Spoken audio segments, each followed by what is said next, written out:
In 2017, I went to the abandoned city of Pripyat.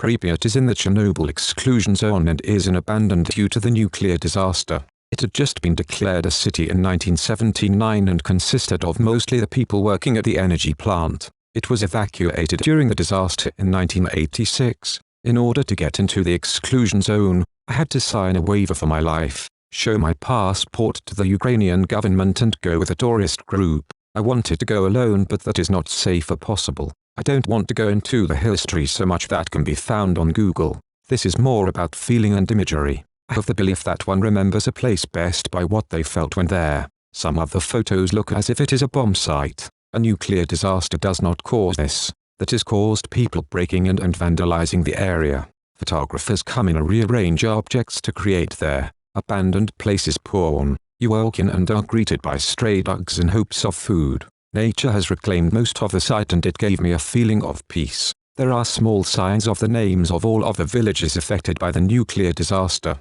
We go further into the exclusion zone and see buildings with broken windows and school with toys scattered all around in the destruction. We see what appears to be a high school and the classroom floor is a sea of gas masks. In school we hear the American side and read of bomb drills there. The Soviet Union has similar and it is refreshing to see both sides. There are no bad or good guys in such a useless war. We see abandoned grocery stores, buildings, gyms and perhaps some feel as if it seems haunted art. However, I found it peaceful with all the plants and animals thriving.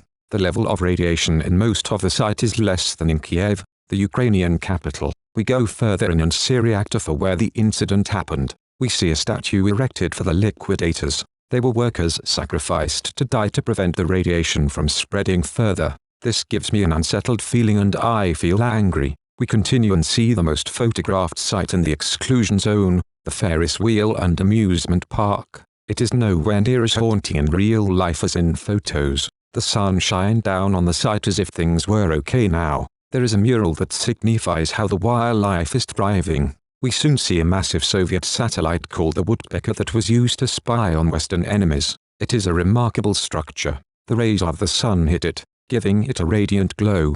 We soon crossed through the checkpoint where we were checked for any radiation that we could have picked up. Nobody was exposed to it and everyone passed through without issues. After the experience, I thought about all I saw and felt on the bus ride to Kiev. My range of feelings was very broad. There was anger and sorrow, but also the peace and joy I felt seeing the earth take back the land and thrive with very little human contact.